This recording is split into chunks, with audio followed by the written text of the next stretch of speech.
This is Cammie Mansfield, Interpretive Resources Project Coordinator for Gwinnett County Department of Community Services, and I'm here today with George Sudderth and Andy Sudderth. Today is Monday, May 6th, and we are at Sugar Hill City Hall in Sugar Hill, Georgia. Mr. Sudderth, can you start by just telling us a little bit about yourself? Well, there's a lot I don't know, and they done forgotten. But I worked at General Motors. I went to work at 55 at General Motors, and 19, I think they closed down anyway. 20-something years. I've worked there, and then I got to come out, and I went to painting,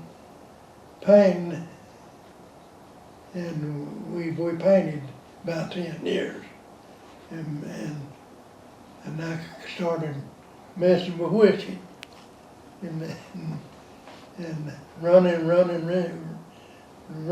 direction, from Dawsonville to Sugar Hill, and there's a lot of us were born and raised right around in here, and that did do that, and I don't know the name no more. And that's about it out there. Where we growed up down there, and I had a bunch of old cars, and I had these good cars, and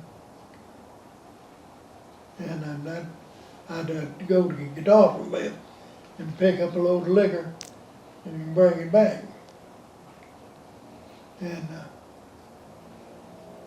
the man would pay me for doing it. About what year was this? What year was that? Yes, sir. Probably it was in the 50s, 60s, I guess. I guess that's what it was. Well, tell us a little bit about your childhood. What was your family like? What was your house like? What was school like? Well, I didn't go to school. I laid out every day, and that's what's wrong with me. But I worked though.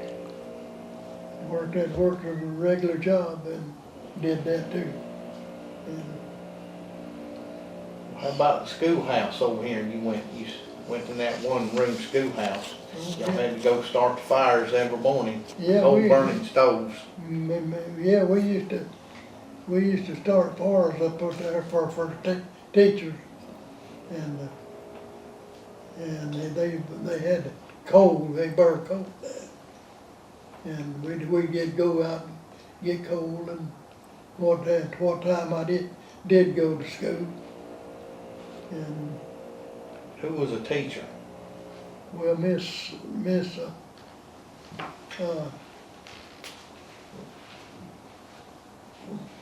Corbett? who? Corbett? Mr. Corbett, and Miss Corbett. She was a good teacher, but she warped it across the back with a rat, and she'd had a fan belt split four times down so far, and had like a handle on it, and she warped it across the back if you done wrong. I was about to say, surely that she only did that if you did something you weren't supposed to do. That's when y'all throw the firecrackers in the Yeah. wood, blow the stove up, blow the heater. Yeah, Reuben Pierce. He was mean. He set to the school teacher, said at the far, big old heater, you know. They were right pet pot belly. And he'd chew tobacco and spit on them, and she'd warp him every time. Was he your age? Huh? Was he in your grade level? Was he your age? Was he your age? He was y'all's grade level. He just, y'all, he was your age, wasn't he? Yeah. Yeah. I They chewed tobacco back in, the kids did, and they just spit on the stuff. didn't. You didn't chew? Oh, well, that's good. So you were a good student? No, You were a good student? I guess, I don't know. I was better than some of them. But you said you would start the fires in the morning to heat up the school. What time would you have to get there? Yeah, we'd go early and get the coal in and kindling for the fire. And get to going. Would you be there around 5, 6, or 7, somewhere right in there? Yeah, about 7? 6:30, 7, And what time did school start? about 8:39. And you said it was a one-room schoolhouse. Yeah, we had six rooms on this first one, and it had the lunch room and the big where you go in every morning, and everybody go in there, and they give you a talking and singing, and then we'd go to the rooms. So was it one class per grade level? Do what now? There was only one class per grade level? They And like the first, second, third, whatever grade. oh yeah, they had They had different rooms for each different one. rooms. So y'all weren't all together in one, okay. No, not in that schoolhouse there. But the one you started in, Yeah. was it a one room? Yeah, it was one. No, not really. Oh, yeah. When I started, they built that schoolhouse. That back in the 40s. In the 40s? I guess it It would. had to be. And they built it, and the other one was near about tore down when a big storm come. It blowed the street, little bit of pine trees, they would twist them plumb off when they had that storm. Ice storm, it was an ice storm and a windstorm. And it destroyed the school? Uh, It destroyed the school building?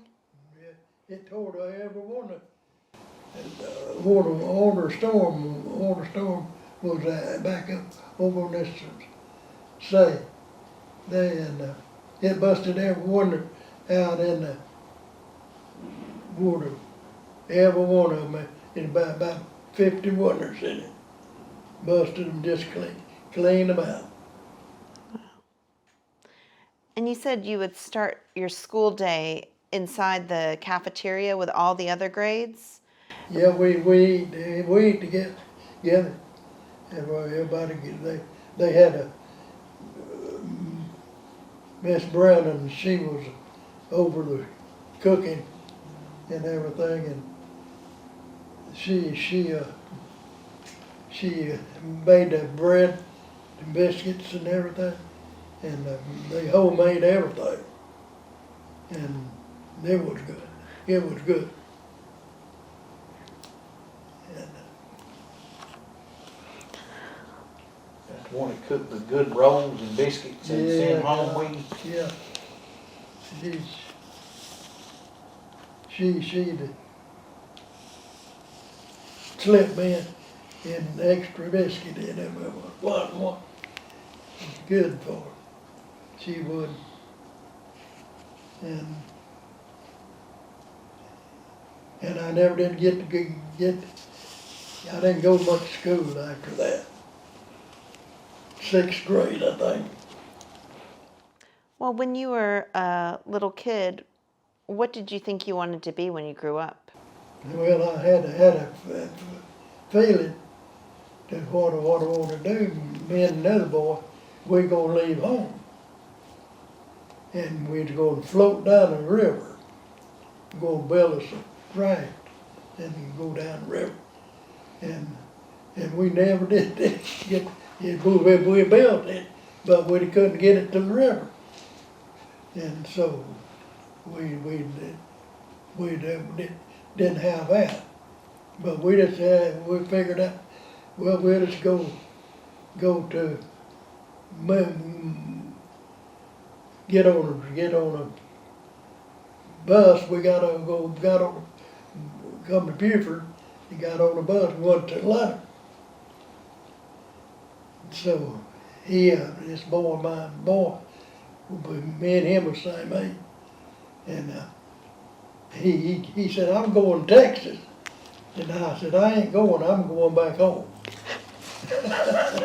So did he go on to Texas? Yeah, he did. He stayed gone about 5 years. And you came home? Okay. You didn't want to go that far. No, I got away from, I had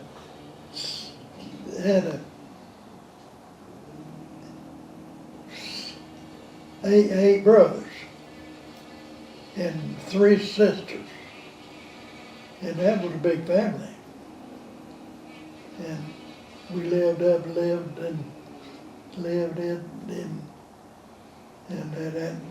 my older brother, he got burned up in the house next to me. And It was around 42, wasn't it? Somewhere right in there. someone in there, Yeah. he got burned up in it. And Daddy, they built the house back, cleaned it. The people with the church and the community, Yeah, they built it they back. had, all the kids had to go live with different families till they got the house built back, am I right? Yeah, Yeah, and then the community helped them build the house back. and The house is still there too. Wow. it's still there, sitting there. But it's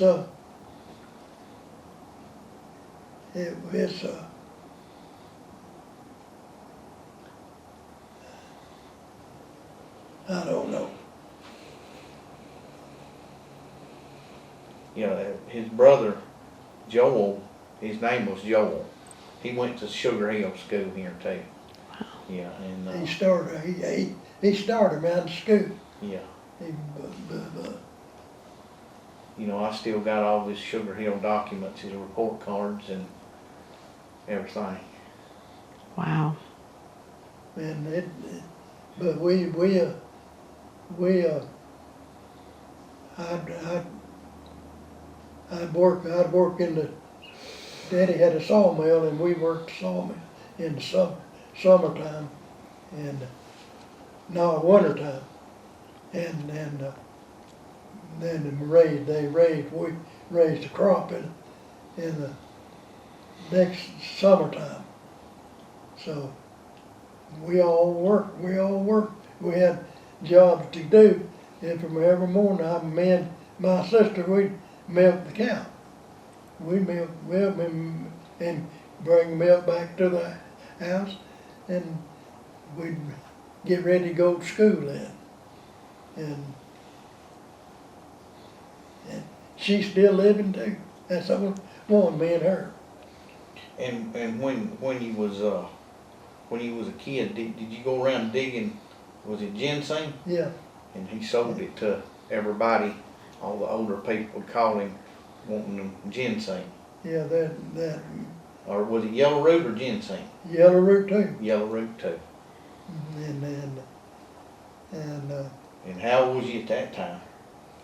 Six or 7 year old? yeah, So you were an entrepreneur you were an entrepreneur, you were a businessman at an early age. And they had chicken houses, didn't y'all? Yeah, Didn't we your had daddy buy chicken. you a whole chicken? yeah, For that. I helped.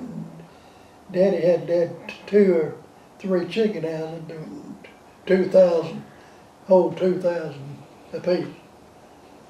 And we fed them and raised them, and they'd come pick them up when they got about 8 weeks old or 9. And Yeah, that was during the war too, wasn't it? yeah, And they wouldn't let you raise chickens, so you had to, back then you had to sell them to the government, and they done it underhand, they didn't. And, well, you had to do whatever what you can do. yeah, so They- it was a mandatory, I think you had to sell them to the government, wasn't it? Yeah, But y'all sold them, yeah, that you couldn't sell them to just anybody. And I had 100 up in the pen. We built a. He said, I give you the 100 pen, and we built that pen in wire fence on the bottom and everything. And when we was raise them out, and they man from Atlanta, he come up there and load the whole. He said, I'll give you $1 a piece for 'em. And he give me $100. And then they give Daddy 1,900. that's a lot of money back then. That's a lot of money back then, but you had to do what you had to do. So you said that y'all had a garden as well. Was that for growing food just for the family, or did you sell that food as well? No, that's for the family. What sort of things did y'all grow? What sort of things did you grow? What types of plants? Oh, we used to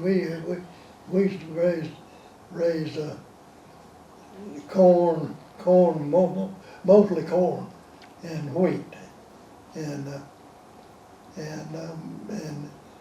we grow in the summertime.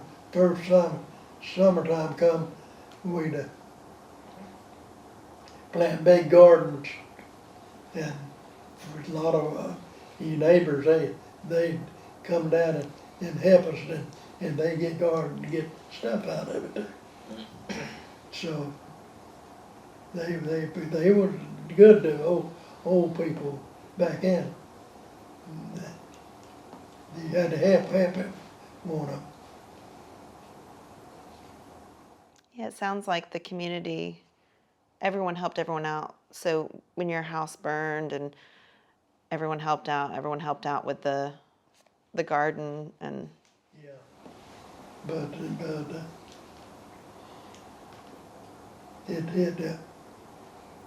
I believe that other people, my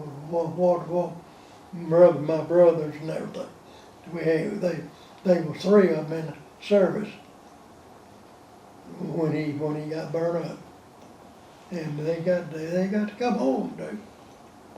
They was in the 40s, and Well, he lived a few days, didn't he died. they? Had to, He died about 2 days in Yeah. Gainesville Hospital. yeah, they had to, If he'd had before they got down though, he'd have lived. yeah. They could saved him, but didn't have it. And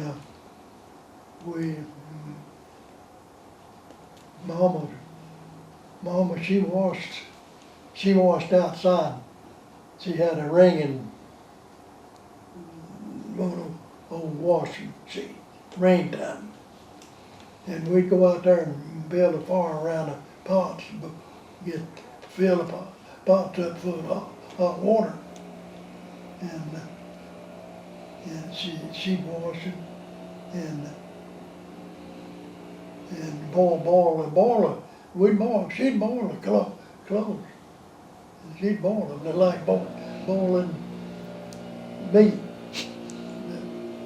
And I reckon it would come a clean table. She had a lot of clothes to wash, didn't she? Huh? She had a lot of clothes to wash Oh, in yeah. a wash pot. And then one of them, my oldest sister, she started helping her.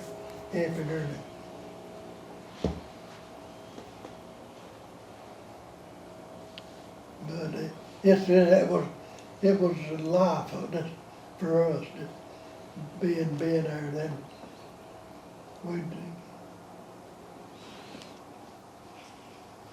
I think the house, and them cold bedrooms you had to sleep in them old feather beds. Oh, yeah. And they was cold, and that house was cold. 'Cause I've slept in it. Yeah, it was cold. There wasn't one down there now it's cold too. Well, Andy, did you grow up in the area? Yes. Okay. And whereabouts did you? We grew up right on 20 down here. It's where he lived and growed up. We just right on, I think I lived there till I moved. I lived there for 56 years, right there, same place. But, yeah, growed up there, been here all my life. And till they started selling everything down there and I had to, the roads got widened and they took our front yard and we sold all the property and then moved, yeah. Well, what do you remember from your childhood? What was the area like? It was nice. It was just a lot of dirt roads. Just I can remember them well. And it's just simple. As kids, we played. We didn't have no phones or nothing. We played we had all the land. Where the golf course is at now, that was my grandfather's land. So all that, we had all that land to play on. So, when we would we'd leave on Friday nights and camp all over that place. And Mom and Daddy, they wouldn't ever see us till Sunday. And they didn't really worry about us back then. I mean, it was just, we done a lot of fishing back when I was a kid, where he made liquor on the property and just stuff like that. But yeah, it had some good times, and back then we'd get out in the river, and they didn't have you didn't know when the river was coming up or nothing like that. You could tell it. So if you was out in the river fishing, once it started rising, they let the dam out. You had to get back to the bank as quick as you could because the water raised. It rose quick. But yeah, a lot of good times, good history.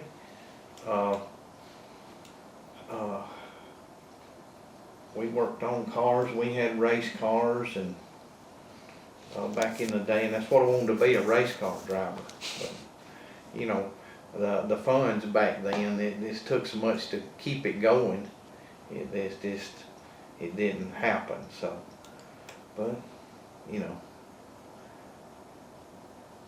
But it's best it didn't.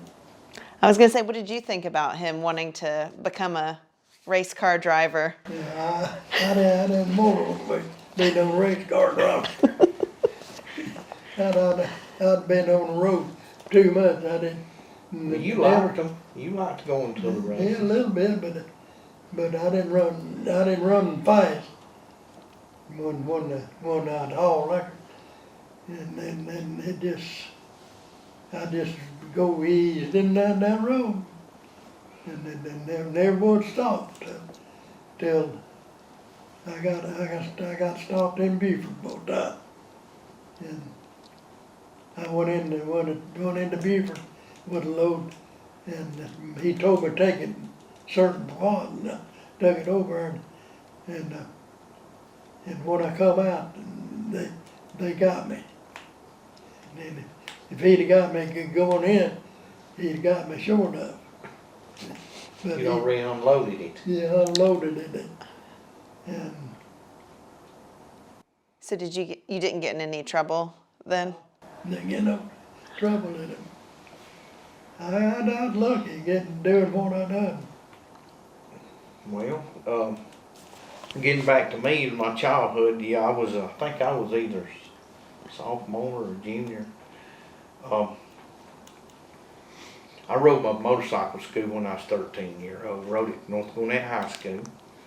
And then, and I was going to school that morning and went outside that, I think it was on Monday morning, that they had raided his steel down at the house. And that's when they, he told me, Caught me.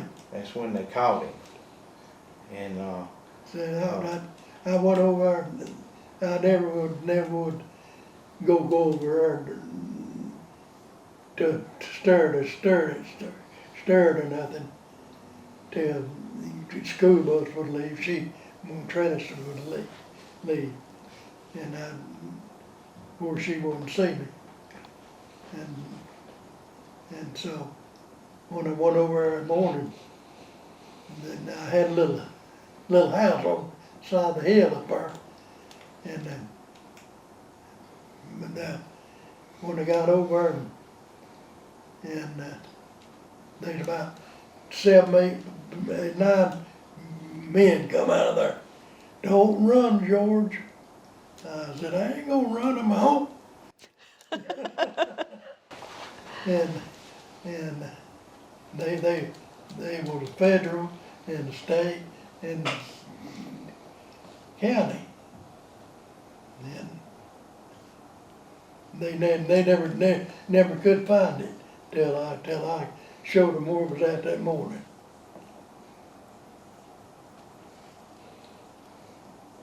And they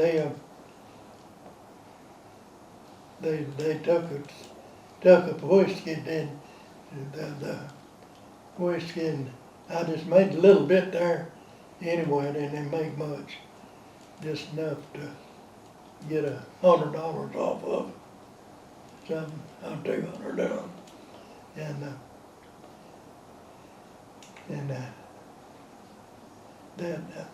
that fella said your wife know this? I said no, I don't. She didn't know it. She didn't know it. And boy, she come home and she didn't even speak to me for a week.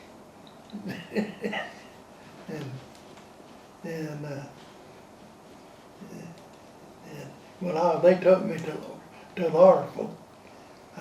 Took me to Lawrenceville, and the federal man said, we can't even make a case against you for that. And state did too, and give it county, and the county made the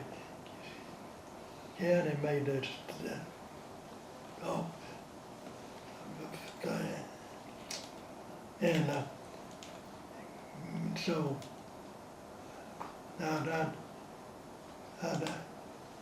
call my brother before I left the house. Before I left the house with them, I called my brother and I told him to come and get me. I was going to Gainesville. I mean to Lawrenceville. Lawrenceville too. They called me. And he come down there. He was scared than I was. He was shaking, coming in there and he said, what they gonna do to you? I said, they gonna turn me loose when you sign that paper. so he signed your bond. Yeah, he signed the bond. Did he know that you were making moonshine? Did your brother know? Yeah, he noticed, but he got scared because He thought he was gonna get arrested. They thought I was gonna turn him in. I reckon. I was gonna turn nobody in.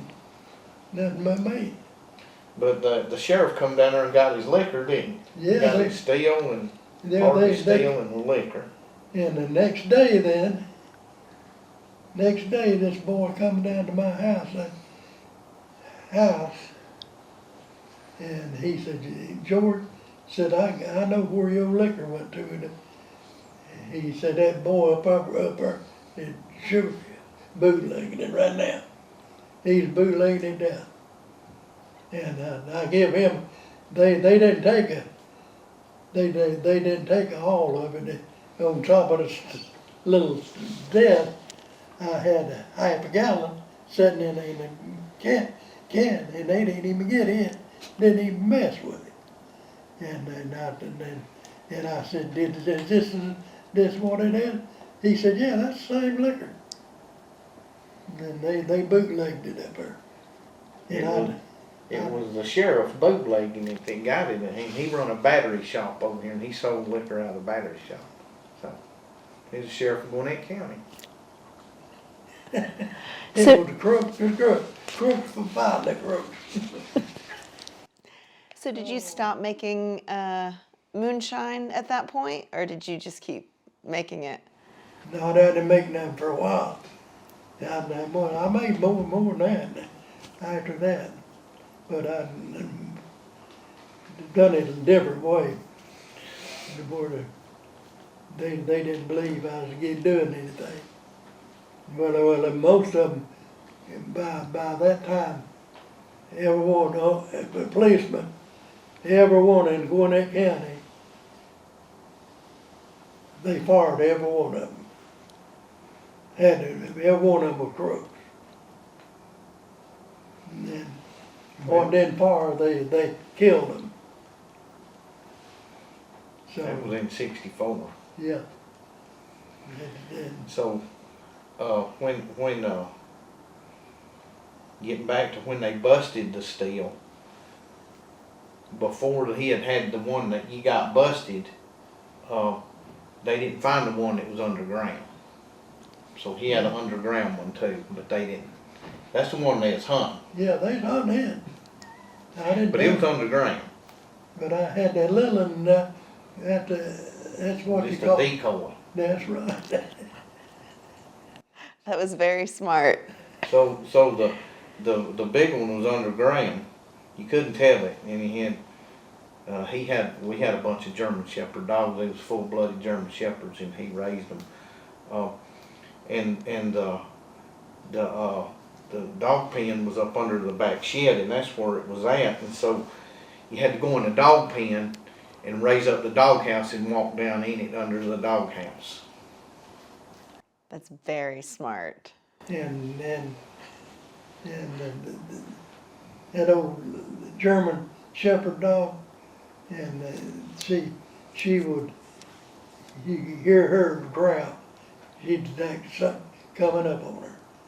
And they'd be some kind of hoodlums or something come up, possum or something, or she'd making it like she was telling me. And she stayed with me all the time. And At night you heard somebody over where you got your shotgun out and shot yeah, over through there and it hit them, and they screamed and took off running. yeah, I hit that Saw blade. saw blade. And So how did you learn how to moonshine? have one How did you learn how to build a still or to make moonshine? The man, y'all got the picture up here, Earl Free. Earl Free. And he worked with Daddy's sawmill, and he showed me how to do it. How old was you at the time? I was about 12 years old, and he'd have, in the wintertime, you had to keep the stuff hot, warm. Mate. And I'd dig it down in the sawdust and put sawdust around it, and it would keep it warm. And it'd be this warm, it'd work off and everything. And he he was he was really a good making liquor. He made it like it ought to be made. And he made it what, he showed me, he had a wood stove. And they had a bread pan about that wide, long, and about that wide, and he'd put in the mill and get it to a baking stage before bread baked, but catch it before to kill it all of one. Yeah, he'd cook it like cooking cornbread. Yeah, no. What he was doing, cooking all the starches out of it, Yeah. converting the starches, to sugars. Then he'd break it up, and then break it up again, and put it in the water, and add everyone he's gonna add to it, he'd add it to it, and it would be a just a real good liquor. He was real good. He showed me a lot of things that he did. Did your dad know that he was teaching you all these skills? Dad, Did your dad know? he did know it. And You took him to court one time or something, didn't you? yeah, I took him, and he said, "Boy, you may mess with stuff." I said, "No, I just, boy, giving me this, and give it to you." Did he like it? And then he don't drink it. He wasn't drinking the morning. And so, but he give Mr. Brian Wood over would work in sawmill, and he give him if we brought in liquor for he'd give it to him. Cause he drunk it all the time. He drank he'd buy a pot of liquor coming the door to the sawmill, and he'd be gone dinner time. He would drink it. And how about the time that down where the Sugar Hill golf course is now, there was grandfather's old house there, the Perkle place. What was this? The police's name up here, sheriff's name or whatever, that was gonna go raid them? The Was it Red? Red Smith. Red Smith, was going, Mr. Perkle and all them all sold liquor too. They bootlegged out of that White House where the golf course is. And, he was gonna go down there and arrest them all. And he went by and, deputized one of his distant cousins, and they was gonna go down there and raid them all. So they had a big shootout down there. Yeah, didn't they? Yeah. So they never arrested them, they just run the police off. They wrote them off. I didn't have nothing to do like that. That was for your time, but, Yeah. yeah, but, and, Nothing to do with that. No guns. yeah. And, his great grandfather, which is my great whatever, actually owned all the property here. They had a house. Didn't John Henry and George and them have a house over here? They all buried in the cemetery. The house sat over until a few years ago, didn't it? Yeah. Till they tore it down. But they owned all this property here. And in 1885, they started the Sugar Hill Academy. My grandfather did here. And the church, Sugar Hill Church. So, and then the cemetery too was, part of the churches, but I think we've got all the documentation on that too, where they chartered all this or what, they donated the land to the Sugar Hill Academy here to start the church and, the school. Was the school run by the church then? Uh, Church, I don't know, it was different, I think no, I don't think so, I think, it might have been, I don't know who run the school then, I don't know who would have run the Sugar Hill Academy. Cause I don't think Sugar Hill, I don't know what year Sugar Hill, can't remember what year Sugar Hill was chartered, 39? I don't, can't remember. But, Sugar Hill was a town before Buford was, and I guess you know that, but I can't remember how, I guess probably, I don't know if Gwinnett County or Sugar Hill controlled the school, I don't know. But Sugar Hill was a militia, Sugar Hill militia back in my other grandpa on my mama's side, he was head of the Sugar Hill militia here back in the day, so. So a little history, they was a Barker family. But, You mentioned the church. What was the name of the church? Sugar Hill Church, and the school was, I think, Sugar Hill Academy is what's on the paper. So, seemed like, you know, back in them days, they wouldn't have this been a school, you know, but instead of Sugar Hill Academy, I guess they wanted to add a little bit more of a name to it. But, And didn't your family sell rights to the railroad? yes, that was As in well? Buford. Yes, that was William Sudderth in Buford. He owned 3,000 acres right there in Buford. He was there before Buford was even there. He got the land in a land grant from the Revolutionary War.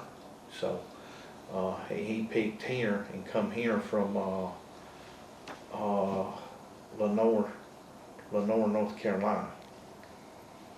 And he owned the mill over there, Woodward's Mill. That was their mill before that, back in the day. And I think it just, and he started it, but I think it just dwindled down to some other owners too. But yeah, he was all his family was buried in Buford, you know. And when I fought it in Gwinnett County Court, Philip Beard and them dug their graves up and moved them to build them houses on. So I went and watched, documented all that too. So there was actually 9 graves there. My grandfather, grandmother, and all their kids, and a few slaves in there too that they dug up. So moved them all to the Buford Cemetery. But yeah, he owned 3,000 acres, and he sold a lot of it. His son sold a lot of it to the Allen family back in the day, and that's when the tannery started. You know, no, down there on the river, where the golf course, and now, that used to be Daddy's. Yeah. And he had 400 acres of land, Daddy did, and raised stuff on him. He had a big farm. And Mr. Perkle, he had about 200 acres there. And so, and I left out about half of that back. You'll tell the city you want it back. Don't know what I do with it. 'Cause I'm about dead anyway. Well, tell us about, both of you, your adult lives, what you did for careers, and your families, and... Well, as I was growing up, ended up getting married and had kids, and I was always in construction, and I made a little bit of liquor here and there. Me and him did along the way, and like I say, enjoyed racing and got into that. And then when times went bad, you know, back in I think 2008, me and him opened a distillery. So we make all the liquor legal now, so we're I can haul it, I can make it, I can do everything, but, and you still come up there a good bit, don't you? Yeah, yeah, that revenue officer told me, said, but George, said, if you over make liquor, won't you get licensed? And I said, I think I'll do that. And when they called him too, they offered to give him a job. Yeah, yeah. And he said, nope, I don't tell on nobody. Won't tell nobody, keep my mouth shut.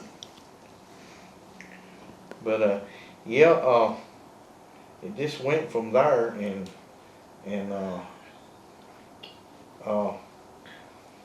when I told him that I was gonna get permits to do it all, it took about a year to get all the permits, but I eventually got them. It took about 3 or 4 years to get open, getting going all through everything. It took a long time. Long time, yeah.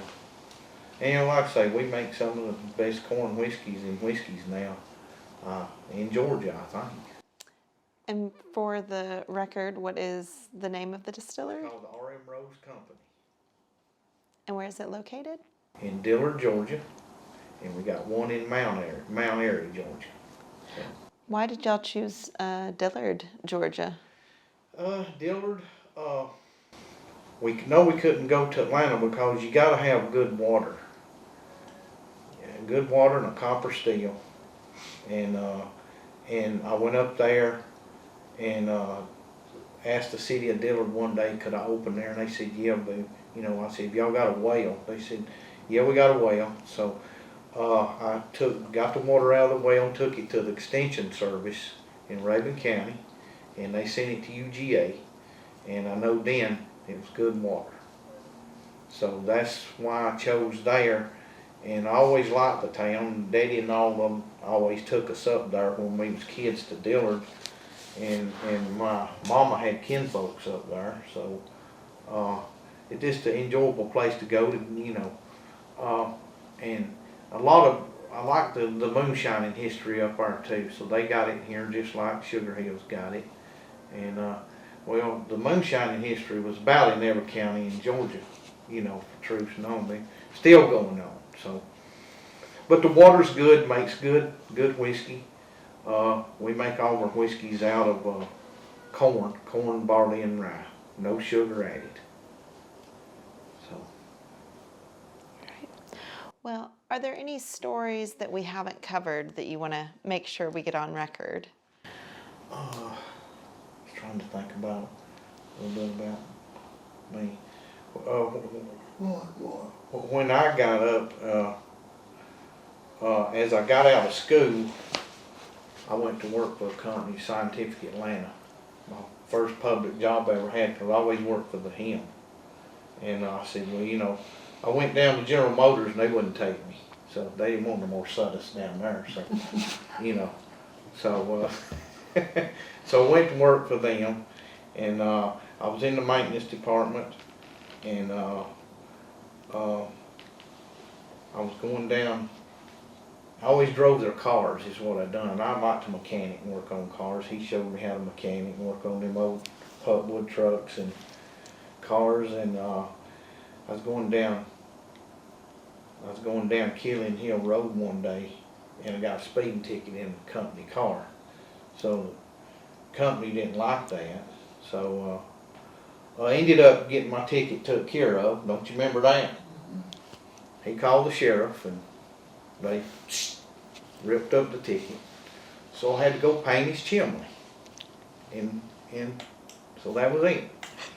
So then I got to driving, that was in, I got what year? That was in 78.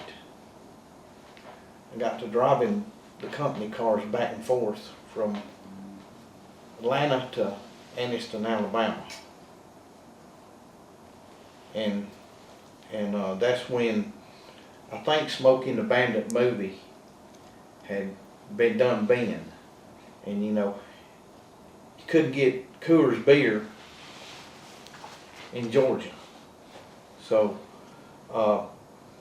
as I was driving company cars over and picking up another company car, I would load it down coming back with Coors beer in Alabama and bring it back, sell it out here. And then it went on for a few months, then I ended up quitting down there. But yeah, I hold a little bit of beer back and forth from Alabama, and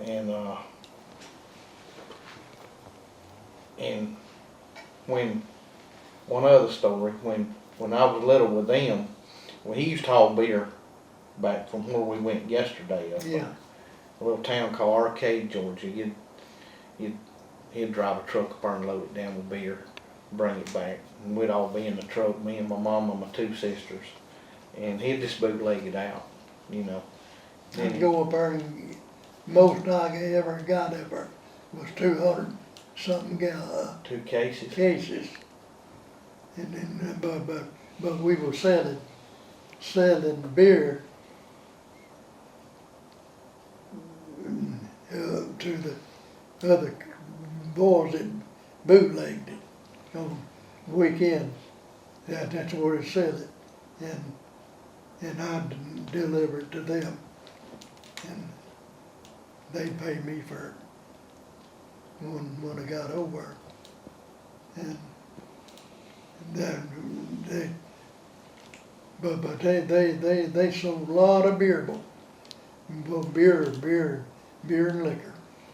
That was across in Forsyth County, wasn't it? Yeah, That's the first place that ever had a drive-through. yeah, You drive through and the bootlegger had one window, you paid his wife, then you drove around there and he'd have it ready in the sack and you just go on. Was this at someone's house? Yeah, it was a business. It was a little building over there. It's across the Chattahoochee River on the right. It was Terry's. About what year was this? 60, 65, 66 in there, wasn't he? yeah, somewhere in there 67, 67, 68. sometime. Yeah. I couldn't keep up with it. I just barely did get up. I didn't sleep much. I stayed awake. You had a lot of things going on. You were doing a lot of stuff. Yeah, a lot of things. I had to stay awake. Well, for my last question, I want to ask you both, and you can answer separately, but for generations listening to this years from now, is there any wisdom you'd like to pass on to them?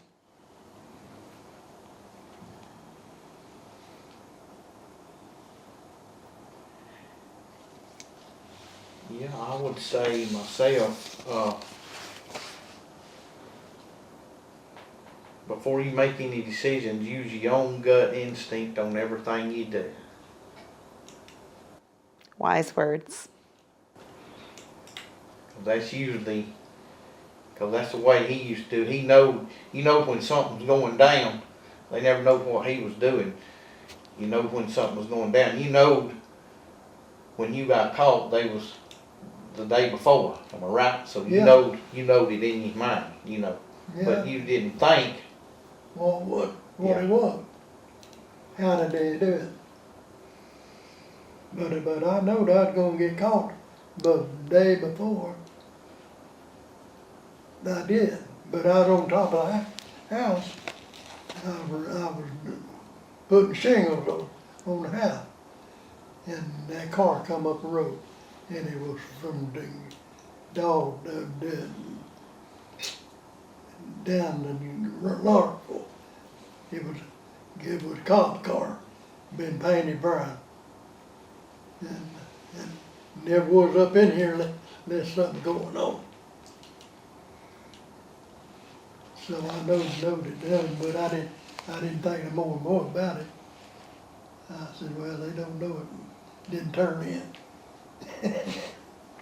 Oh no, well, wrong, they've been people,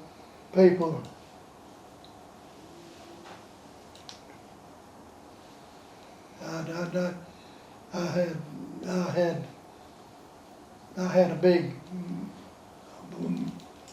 my wife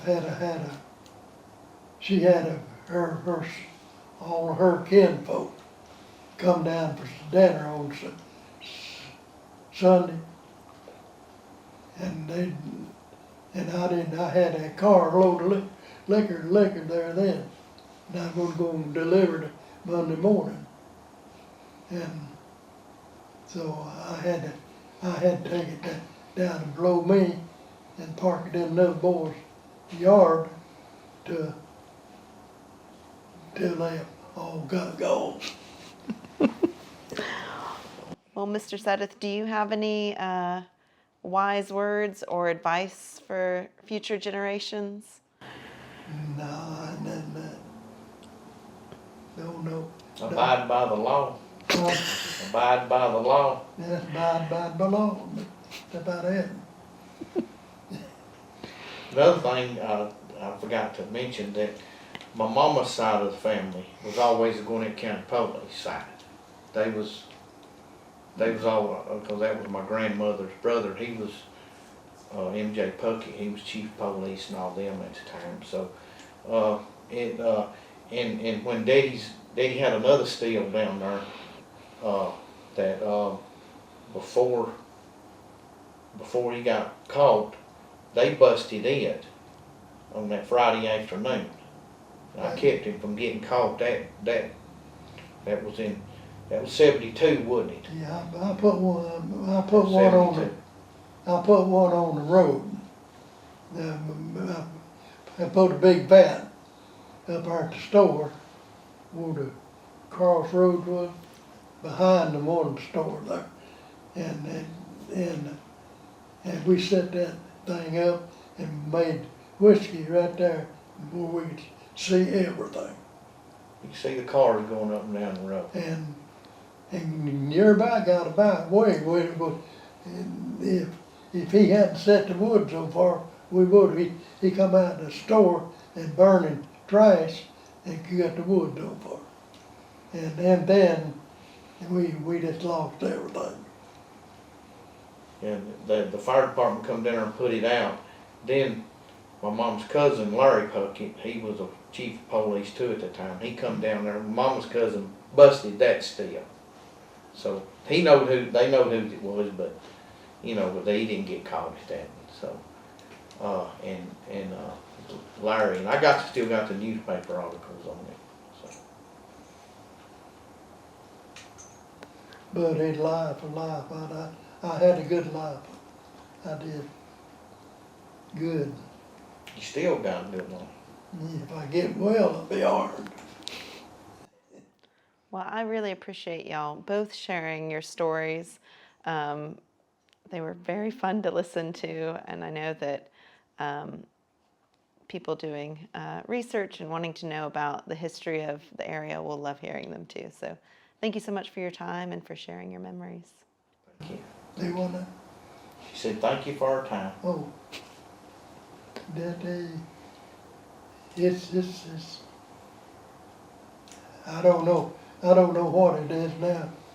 I don't even know how to get out of the house now.